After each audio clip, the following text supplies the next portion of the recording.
Assalamualaikum warahmatullahi wabarakatuh. Di kisah kali ini saya akan melanjutkan kisah yang sebelumnya. Sebuah kisah yang diambil dari KBM dari tulisannya El Yasmin Rumi, Melepas Keperawanan di Telaga Bahandang. Dan sebelum kita lanjut ke ceritanya, tekan dulu tombol like video ini dan jangan lupa tekan juga tombol subscribe channel ini. Dan nyalakan juga lonceng notifikasinya agar tidak ketinggalan cerita-cerita lainnya dari channel ini. Dan seperti apa untuk lanjutan dari kisah ini? Langsung saja kita masuk ke ceritanya.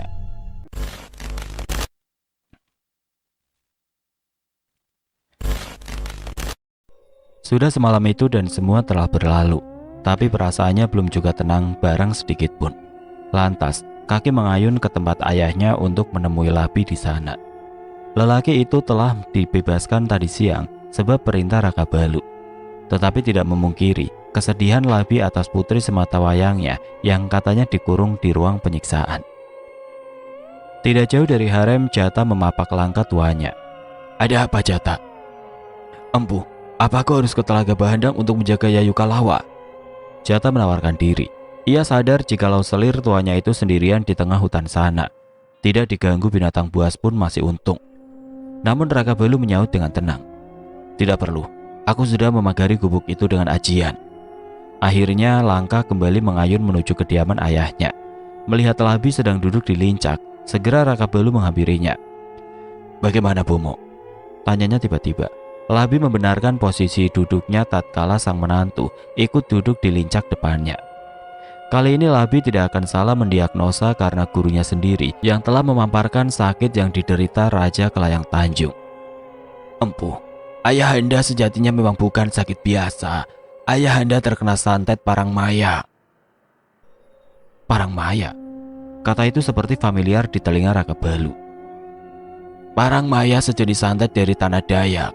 Berbeda dengan karuhei ataupun puli. Karuhei akan membuat orang jadi linglung, sedangkan puli membuat tubuh membusuk dan penuh belatung," papar Labi. Pantaslah tidak ada yang tahu sakit apa yang diderita Raja Kelayang Tanjung, karena sakit itu berasal dari tanah Dayak. Sebelumnya, Raka Balu telah menduga, tapi dugaannya itu sangat samar mengetahui kenyataan bahwa mereka berada di tanah Melayu, bukan tanah Dayak. Lantas, siapa yang menguasai ilmu itu di sini? Bukankah janggal rasanya, atau santet itu memang dikirim dari jarak yang jauh? Sebab santet suku Dayak memang terkenal hebat, bisa melintasi lautan. Kalawa yang sempat dikirimi Karuhei membuat Raka Balu yakin jika memang ada orang di istana yang menguasai ilmu dari suku Dayak itu. "Aku sudah mendapatkan cara mengobati dan menangkal santet itu, Empu." Mata Labi berkaca-kaca ketika bicara, seiring dengan hatinya yang sedang teriris sekarang. "Kalawa," lirih dalam hati. Kalawa berada di tempat yang tenang, bukan ruang penyiksaan. Tiba-tiba Raka Balu berujar demikian, seolah tahu apa yang membelot batin mertuanya itu. "Maksudnya?" Orang tidak akan mampu memahami kalimat rancu itu yang akhirnya membuat Raka Balu menjelaskan secara rinci di mana Kalawa dan bagaimana keadaannya. Lega hati Labi, memang Raka Balu tidak pernah mengecewakan. "Aku merasa Kalawa lebih aman berada di sana daripada di sini setelah dia terkena karuhei dan telu." Labi juga sempat menanyakan sakit anaknya itu kepada sesepuh. Kalawa disinyalir terkena racun pasir ilmu suku Dayak Pasir di daratan Pulau Penajam, Balikpapan, Kalimantan Timur. Akibat dari serangan racun pasir yang dikirim melalui angin senja tepat di hari naas atau weton kelahiran seseorang, bisa menyebabkan gatal-gatal sekujur tubuh.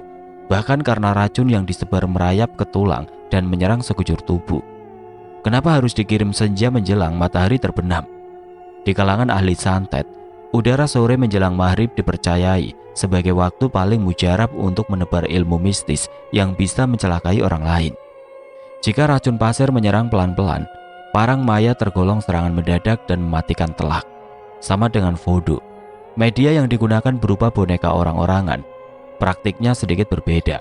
Untuk melukai sasaran yang diumpankan sebagai boneka, tidak menggunakan jarum seperti voodoo, namun menggunakan senjata berupa bunga kelapa yang disabetkan ke tubuh boneka. Perlahan tabir terkuak, tinggal mencari tahu perbuatan keji siapa itu.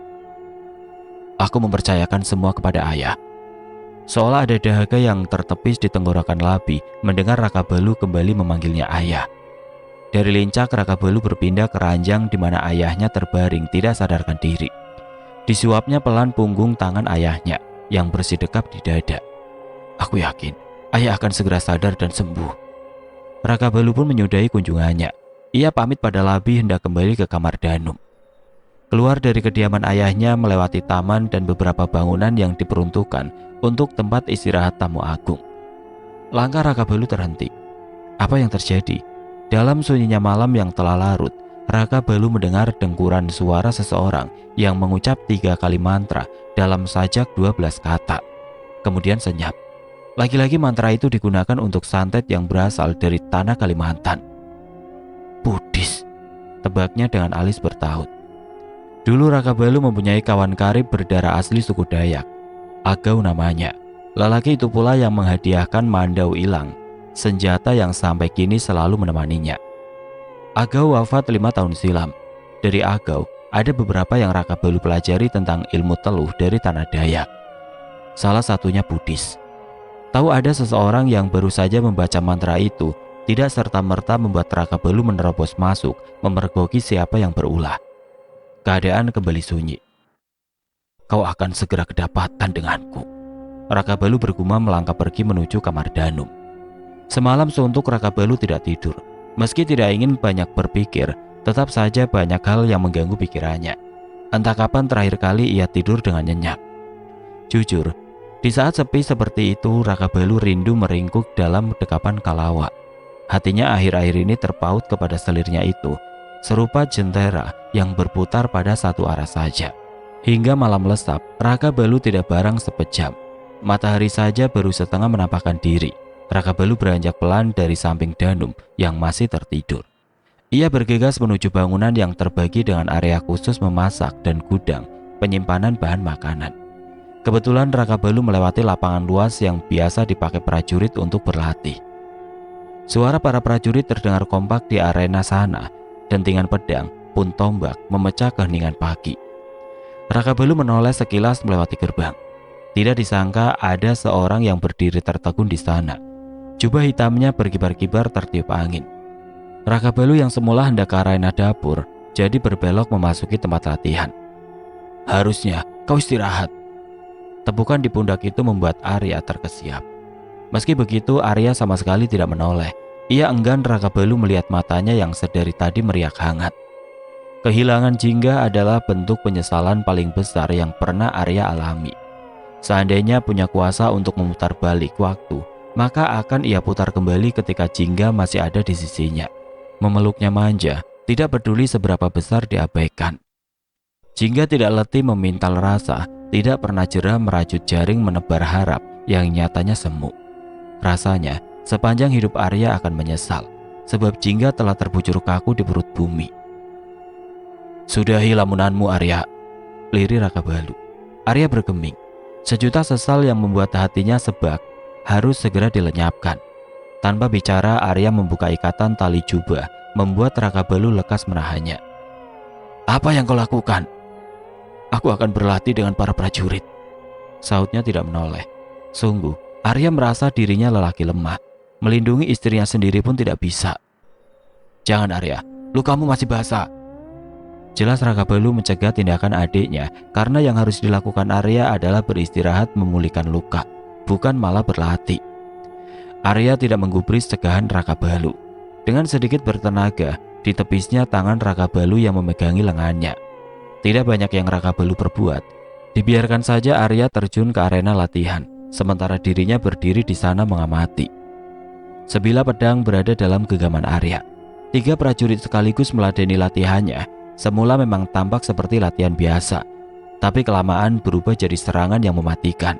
Ia seperti orang kerasukan. Amarahnya meledak, menyerang 3 pengawal sampai terluka. Hentikan! Raka Balu yang melihat itu tidak tinggal diam. Dengan sekali lompatan, masuk ke arena menghalau serangan Arya, hingga pedang dalam genggaman Arya terlempar jauh. Apa yang kau lakukan, ah? Bentak Raka Balu. Tidak sanggup menanggung pedihnya kehilangan detik itu juga, Arya ambruk berlutut meremas pasir berderai air mata. Tolong katakan padaku, Bagaimana membuat Jingga kembali agar aku bisa menebus semua dosaku padanya? Katakan kakak. Raka Balu terhenyak dilanda sedih tiba-tiba. Sesal itu meliuk resah, duka menarikan kesedihan, melipat gejolak mengantar hening, menutup rapat satu pintu tanpa celah, hingga helai rasa kian terkenang kedukaan mendalam. Sepanjang hayat, bongkahan sesal mendekap Arya. Kau harus kembali, Arya. Raka Balu meminta pelan mengajak Arya kembali berdiri. Tanpa banyak bicara, Arya mengikuti perintah kakaknya. Di halaman sana, Kemboja sudah menanti. Tapi Arya segera masuk ke kamar menutup pintu rapat-rapat, enggan terlibat percakapan dengan siapapun, termasuk ibunya. Lihatlah Raka Balu, apa kau puas sekarang dengan keadaan anakku? Kemboja berlalu setelah menyalahkan Raka Balu atas kemalangan anaknya. Raka Balu menghela, sebab beban batinnya semakin membesar. Beberapa saat Raka Balu masih mematung di depan kamar Arya, sebelum akhirnya pergi ke tujuan utamanya di dapur istana. Kesiur angin beradu dengan lonceng yang tergantung di ujung atap. Aroma harum masakan sudah tercium dari ambang pintu. Untuk pertama kali Raka Balu menginjakan kaki di sana, membuat para pelayan terkejut bukan main. Beberapa masakan untuk sarapan telah tersaji di beberapa nampan untuk diantar ke masing-masing keluarga raja Kelayang Tanjung. Seorang wanita parubaya yang bertugas mengurusi dapur mendekat dan bertanya, "Ada apa, Empu?" "Cicipi," perintah Raka Balu tiba-tiba. Hanya disuruh mencicipi, tapi wanita itu tampak terkejut sekali. Bukankah adalah wajar setiap makanan khusus untuk anggota kerajaan harus dicicipi karena takut terjadi hal yang tidak diinginkan? "Ini semua sudah dicicipi, Empu," sahutnya secara tidak langsung menolak perintah Raka Balu. Raka Balu melirik curiga tatkala kegugupan amat kentara di wajah wanita itu. "Kau, cicipi ini." Tunjuknya pada salah satu dayang yang ada di sana. Tidak bisa menolak, dayang itu pun segera menunaikan perintah, mencicipi satu persatu sarapan tanpa menaruh curiga apapun. Wanita yang juga menjabat sebagai juru masak itu berdiri tegang. Serautnya pucat pasi, dengan mata membeliak gelisah. Raka Balu diam mengamati gelagat tidak biasa dari wanita itu. Sampai di sarapan ketiga, wanita itu memekik. "Jangan," cegahnya spontan. Otomatis orang terlonjak kaget.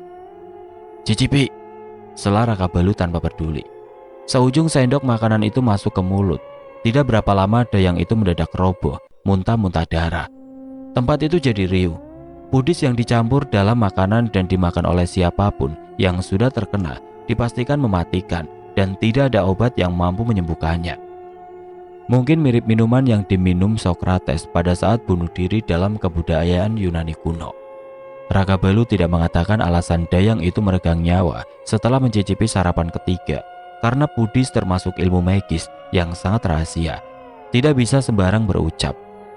"Siapa yang menyuruhmu?" Wanita itu menggeleng tidak mengaku.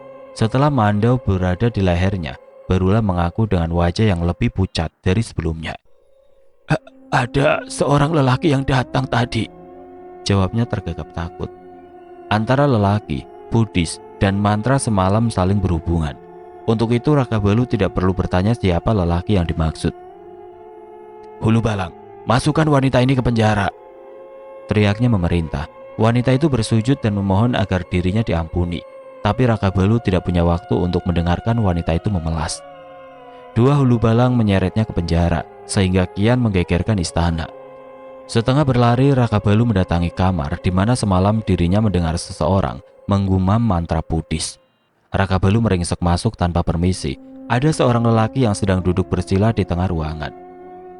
"Kau dalangnya," gumam Raka Balu sembari menggeram marah, lantas mengacungkan mandaunya tanpa permisi pula. Lelaki itu bukan tidak terkejut. Ia lekas mengalihkan raut wajahnya setenang mungkin. "Bukankah kau hulu balang yang selalu menyertai selirku? Apa masalahmu dengan keluargaku?" hardik Raka Balu. Lelaki itu tersenyum sinis seolah memperolok dugaan Raka Balu yang tidak meleset. "Sudah pasti aku menunaikan semua keinginan Amala karena selirmu adalah kekasihku dan Mahinai adalah darah dagingku." Terhenyak dan shock saat itu juga, Raka Balu bagi dilecuti petir bertubi-tubi. Pernyataan gila yang baru didengarnya membuat api amarah berkobar-kobar. Darah Raka Balu mendidih mencapai ubun-ubun. "Kau harus menanggung ulahmu, biadab." Tidak basa-basi, Mando milik Raka Balu mengudara, dengan sekali ayun menebas leher lelaki itu hingga nyaris terpisah dari tubuhnya. Ia roboh tergeletak di lantai dengan darah yang perlahan mengenang. Perasaan Raka Balu tidak bisa diungkapkan lagi. Sakitnya bukan main ketika dihianati Amala sedemikian gila. Secuil pun tidak terbesit dalam benaknya jikalau Amala dalang dari carut-marut keluarganya. "Amala, kau cari mati denganku." Setelah menghabisi lelaki itu, Raka Balu berjalan cepat menuju harem. Kendati mendapati Amala di kamar, justru tempat itu kosong tanpa penghuni. "Di mana selir Amala?" tanyanya geram kepada salah satu penjaga gerbang harem. "Aku tidak tahu, Empu. Tadi Yayu Amala pergi tergesa bersama kedua anak Empu. Mereka menaiki kereta kuda." Belum reda amarah Raka Balu, didapatinya kabar bahwa Amala melarikan diri membawa serta Mahinai dan Sanja. Raka Balu berlari menuju stal. Di sana kuda putih kesayangannya selalu siap sedia untuk ditunggangi tuannya. Kuda itu menginggik keras, setelahnya melesat cepat keluar istana. Setelah Raka Balu, Jata turut melesat memacu kudanya mengimbangi Raka Balu yang sudah dirasuki amarah. Dipastikan Amala pergi belum terlalu jauh, sebab ia baru saja meninggalkan istana. Kemarahan dan rasa tidak percaya membaur, membludak dalam dada hingga rasanya ingin meledak. Jangankan Raka Balu, orang lain pun pasti tidak menyangka Amala bisa berbuat keji seperti itu di balik sikapnya yang lemah lembut dan berwibawa. Kenapa? Kata tanya itu terus berulang dalam benak Raka Balu. Kenapa harus Amala? Apa yang menyulut api kebencian dalam diri wanita itu? Raka Balu kian mendulang keresahan tatkala ingat jikalau Amala tidak sendirian melarikan diri. Keamanan dua buah hatinya tidak bisa dipastikan selama bersama Amala yang tidak waras itu. Ya, meski pada kenyataannya Mahinai bukanlah darah dagingnya. Amala adalah penipu ulung. Kejadian tidak terduga itu bukan hanya menggegerkan dalam istana, tapi sampai keluar menyebar dengan cepat dari mulut ke mulut. Ruknila nyaris pingsan melihat jasad kekasih Amala tatkala lewat di depannya. Sangat mengenaskan. "Apa yang sudah terjadi?" tanya Danum pada salah satu dayang di kamarnya. "Ada pembunuhan, Yayu?" Dayang itu menyaut tidak pasti karena memang belum mengetahui persis kronologi kematian Hulu Balang itu. Kemudian dayang yang satunya menimpali. "Katanya Empu membunuh Hulu Balang yang mengaku adalah kekasihnya Yayu Amala." Danum tercengang. "Kekasih Amala?" ulangi Danum. Di mata siapapun, Amala adalah istri Raka Balu yang paling bijaksana dan pengertian. Sikapnya lemah lembut dan tutur katanya sangat sopan. Namun rupanya semua itu hanyalah kedok untuk menutupi jati diri yang sebenarnya. "Apa yang ada di pikirannya?" Danum bermonolog. Riak wajahnya masih menampakkan rasa tidak percaya, sama seperti yang lainnya. Apa yang ada di hati Amala tidaklah ada yang tahu. Tapi secara zahir, Raka Balu tidak pernah membuat istri-istrinya saling iri. Semua diperlakukan sama, tidak ada perbedaan apapun, permaisuri ataupun selir. Tetapi hati manusia sedalam samudra diselami sampai mati pun tidak akan tahu titik dasarnya. Bila saja ada faktor lain yang menyebabkan Amala bak iblis yang bersemayam dalam tubuh bidadari. Sedikit rasa kram masih terasa di perut. Danu memaksakan diri untuk keluar kamar, sekedar melihat keadaan, sekaligus mencari tahu informasi lebih akurat perihal apa yang terjadi sebenarnya. Tidak jauh dari sana, Ruknila mempercepat langkah melihat Danum sedang berdiri di depan kamar. Kebetulan wanita parubaya itu datang, sehingga Danum tidak perlu susah payah menggali informasi pada setiap dayang. "Ibunda dari mana?" Bukan menjawab, Ruknila malah balik bertanya. "Apa yang kau lakukan di sini, Danum? Harusnya kau beristirahat." Ruknila semalam memang tidak tahu tentang Danum yang mengalami keguguran karena dirinya tidur lebih awal dan baru mendapatkan kabar itu tadi pagi. Sekalian kabar kematian salah satu Hulu Balang yang membuat huru-hara istana. "Aku baik. Ibunda, apa yang terjadi? Di mana Kanda?" Ruknila menghela, matanya sedikit berkilat. "Raka Balu sedang mencari Amala. Kau tahu Danum, semua kekacauan ini disebabkan oleh Amala. Dialah yang telah mengirim Telu kepada keluarga ini." Keluarga ini? Kata itu membuat Danum berasumsi yang tidak-tidak. Ia pun tercekat mengetahui Amala berulah keji. Mungkinkah aku keguguran karena ulahnya juga? Danum tidak asal menebak. Beberapa alasan menguatkan tudingannya terhadap Amala. Memang aneh, dirinya segar bugar, kandungannya sehat, tidak bermasalah apapun, sampai makan saja dijaga ketat oleh Raka Balu. Lalu, apa yang menyebabkannya keguguran tiba-tiba di saat sedang pulas-pulasnya tidur? Bukankah Amala pantas dicurigai? Ibunda tidak tahu itu, tapi yang pasti niatnya sangat jahat, ingin menghabisi seluruh keluarga ini. Ruknila terguncang. Ia lunglai duduk di lincak tidak jauh dari sana. Aku pun salah telah menghukum Labi hanya karena belum bisa menyembuhkan penyakit suamiku. Padahal sakit itu bukanlah sakit biasa dan bukan pula datang dari teluh biasa. Kalawa pun sampai harus mendekam dalam ruang penyiksaan gara-gara aku yang terlalu gegabah ingin suamiku cepat disembuhkan. Tatkala Ruknila menyesal, Danum justru biasa saja. Baginya, Kalawa sudah sepatutnya berada di sana karena memang salahnya yang sok memberanikan diri.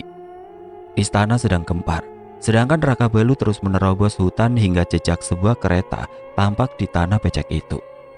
Berhenti! Serunya mengangkat tangan dan Jata pun berhenti di sampingnya. Kenapa, Empu? Jata heran, seharusnya mereka terus berjalan supaya cepat menemukan Amala, bukan berhenti tiba-tiba. Kau lihat itu.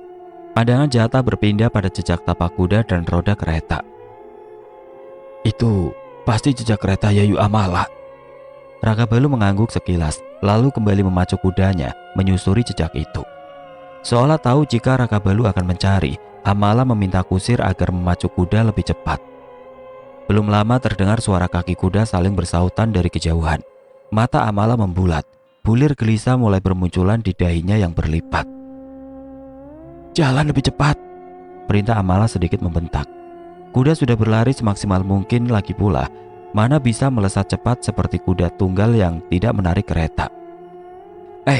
Aku sudah memberimu 2 kerajut, bentaknya lagi hingga kusir itu terperajat. Keadaan riskan untuk sang kusir karena berada di antara 2 pilihan yang sulit. Terus melaju, ada Raka Balu yang akan murka. Tidak melaju 2 kerajut sudah diterima dari Amala. Suara kuda yang semakin mendekat, semakin pula Amala resah. Takut pun ada. Berhenti! Teriakan keras itu seolah melonglong dari segala penjuru. Amala tersentak, sementara 2 balita bersamanya memakai girang. Ayah, ayah! Rasa takut membuncah. Keadaan pun jadi genting, manakala tiada ada jalan lain. Di depan selain jembatan bambu satu-satunya, akses menuju seberang. Kuda yang membawa Amala berhenti tepat di depan jembatan. Dan sebelum Raka Balu mendekat, Amala buru-buru keluar dari kereta membawa Mahinai dan Sanja berlari ke jembatan. Amala, berhenti di sana! Amala tidak menggubris, mematuhi perintah Raka Balu sama saja mencari mati. Amala, berhenti! Kita bisa bicarakan ini baik-baik. Ayah, ayah! Tepat di tengah jembatan langkah Amala terhenti. Saat bergeming sebelum membalik badan, tatapannya selurus pada Raka Balu yang baru turun dari kuda, nyalang dan penuh kebencian. Amala, mari kita bicarakan ini. Aku pun tidak akan sampai hati menghukummu. Jangan membuat anak-anak takut.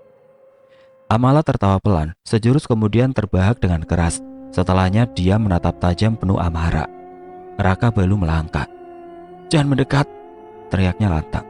Mahine dan Sanja terkejut. Teriakan keras itu pun tidak ayal membuat keduanya menangis takut. Cukup selirku, jangan menambah keruh suasana, kembalilah. Sematan selir menambah kemarahan Amala. Ia berdecak meludah. Aku bukan selirmu, Raka Balu. Aku membencimu seperti kau percaya padaku. Seluruh keluargamu pantas mati. Aku benci pada ayahmu yang selalu menyanjung Danum. Aku benci ibumu yang selalu pilih kasih. Dan kau selalu datang padaku untuk berkeluh kesah. Kau pikir aku apa? Istrimu yang selalu sedih mendengar omong kosongmu. Bahkan Bunai lebih baik dalam mengartikan diriku daripada kau. Sekarang hidup saja bersama rasa bersalahmu itu. Amala telah melontarkan segala bentuk kebencian dan saat itu juga akal sehatnya hilang. Dengan tega mendorong Mahine dan Sanja dari atas jembatan, terjun bebas ke sungai yang penuh bebatuan. Tidak! Dengan mata kepala sendiri, Raka Balu menyaksikan bagaimana kedua anaknya dilempar begitu saja oleh Amala. Jata pun terkejut atas aksi gila tidak manusiawi itu. Raka Balu sudah hilang kendali.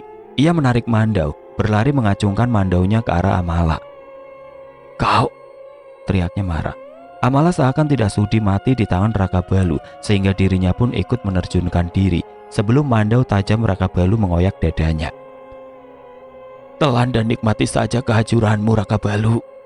Amala pun melompat dari jembatan menyusul dua balita tidak bersalah. Bebatuan besar di bawah sana sudah menanti tubuhnya. "Amala, tidak!"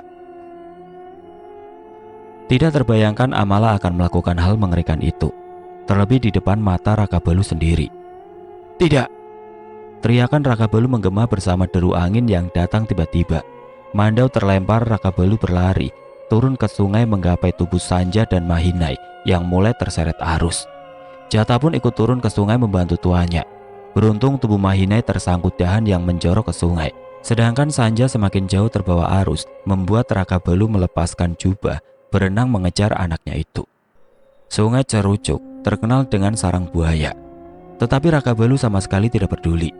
Jata meraih tubuh Mahinai segera dibawa ke tepian, sontak melakukan pertolongan pertama dengan menekan-nekan bagian dada, berharap bisa membuka kembali jalan nafas yang menyempit atau tertutup. Namun sayang, Mahinai tidak tertolong lagi setelah terjun bebas dari atas jembatan, menghantam bebatuan besar, lalu terseret arus. Jata berdiri resah memandangi Raka Balu yang sedang berjuang menggapai tubuh Sanja. Sebelum Jata kembali turut membantu, Raka Balu telah berhasil menarik Sanja ke tepi sungai. "Sanja, bangun nak!"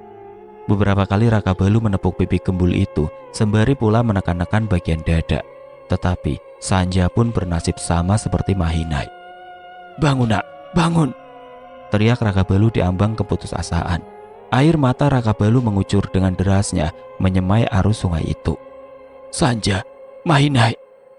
Raka Balu meraung sampai burung-burung yang bertengger terbang riuh. Kehilangan anak adalah patah hati terdalam bagi seorang ayah. Raka Balu meraung-raung memeluk kedua jasad buah hatinya, tidak bisa menyembunyikan kesedihan dan kemarahan.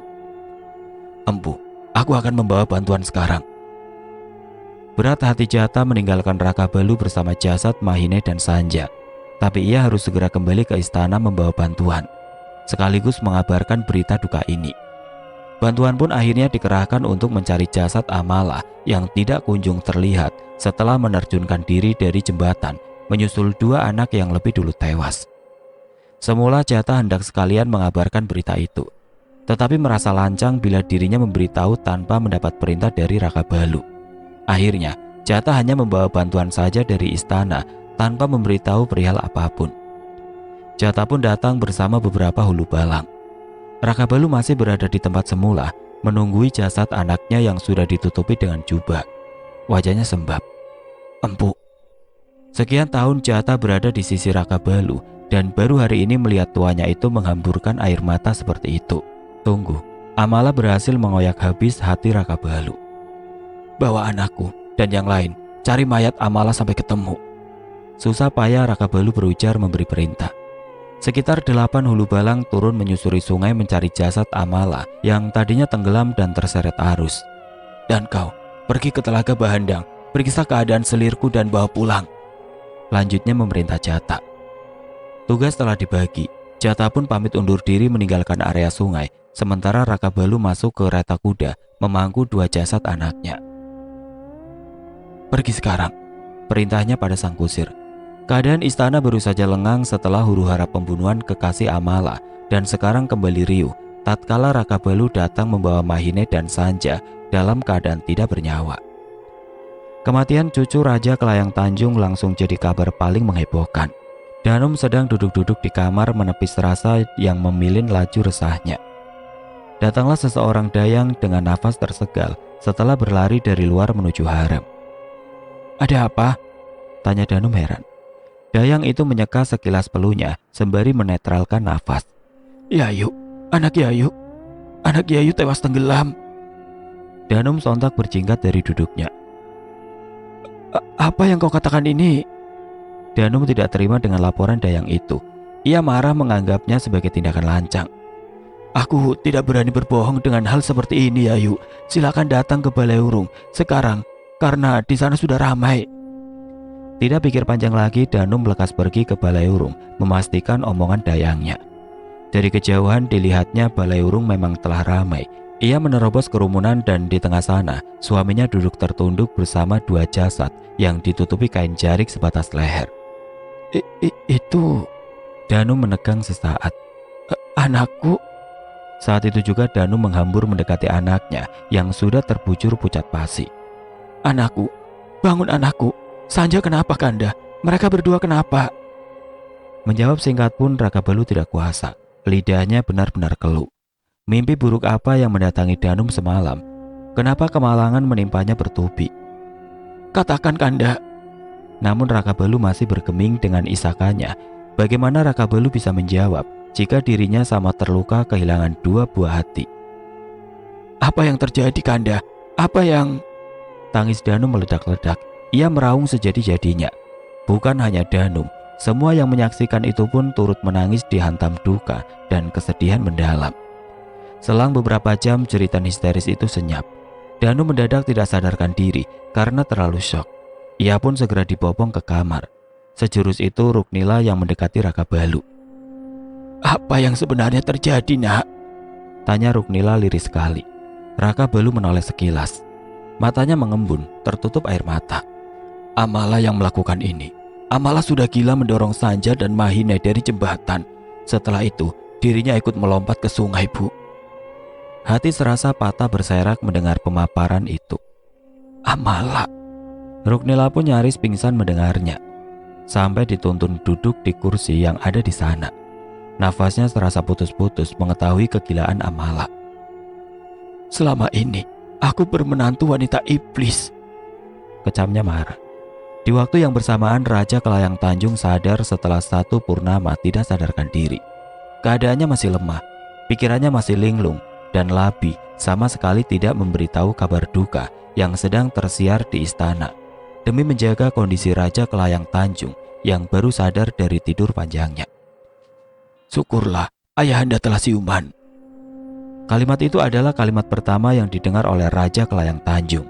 Raja Kelayang Tanjung masih bergeming mengumpulkan separuh kesadarannya yang masih mengambang. Labi pun pamit sejenak untuk meramu obat.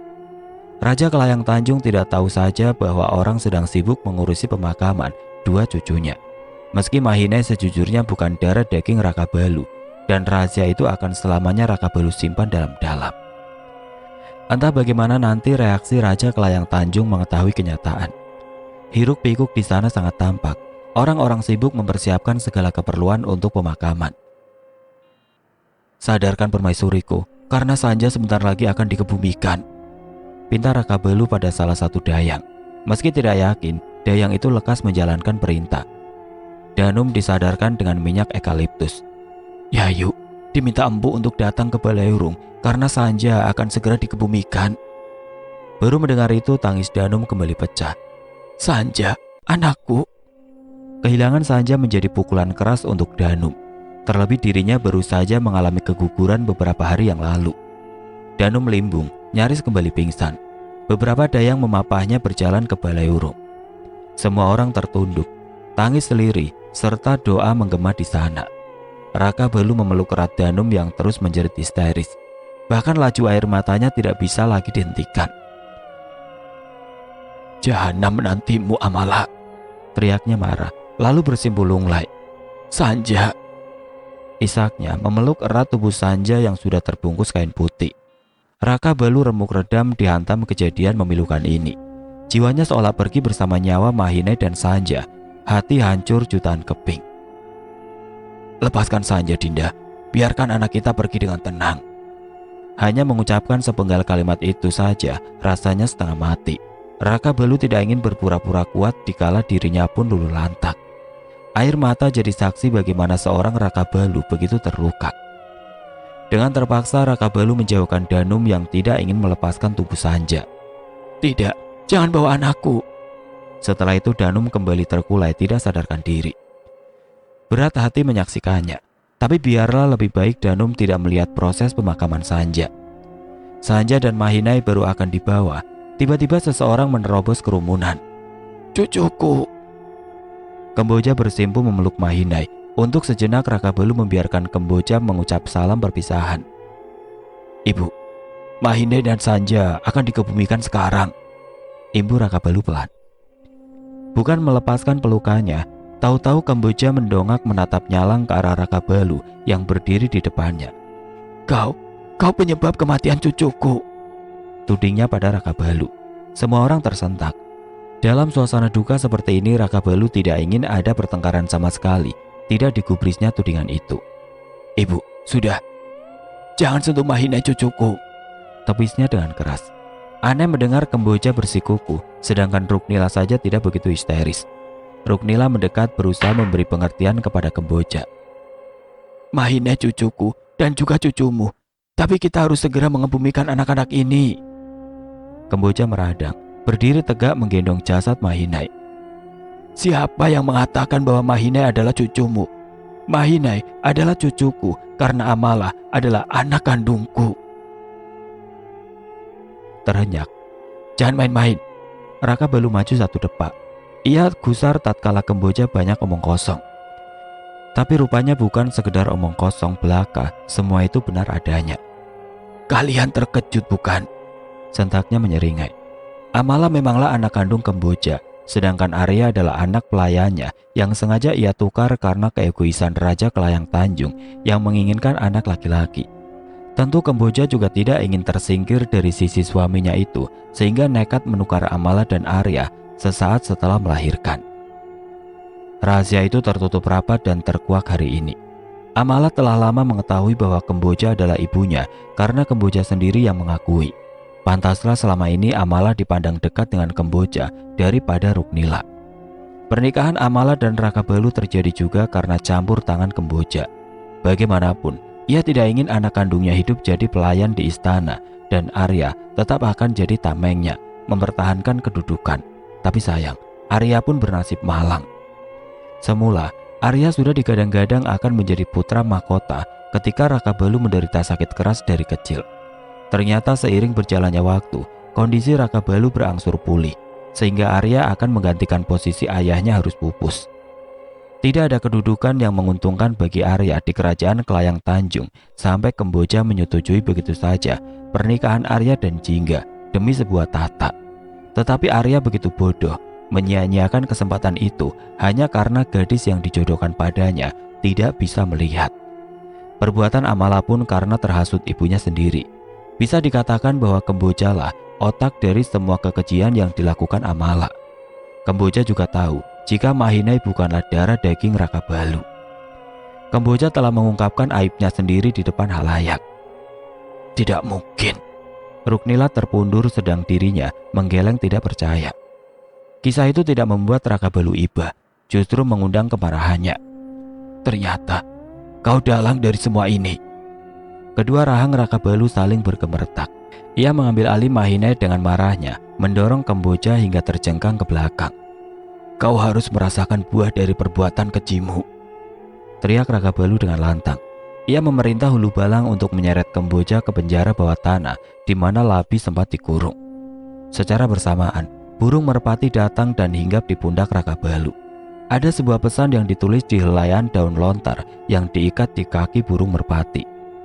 Pesan itu mampu membuat Raka Balu panik bukan main di saat sedang berduka. Bagaimana tidak, pesan itu disampaikan oleh Jata yang mengatakan bahwa Kalawa tidak ditemukan di gubuk dan sekitarnya. Oke teman-teman, sampai di sini dulu ceritanya. Nantikan kelanjutan kisah ini di video berikutnya. Agar tidak ketinggalan, klik tombol subscribe channel ini dan nyalakan lonceng notifikasinya. Wassalamualaikum warahmatullahi wabarakatuh.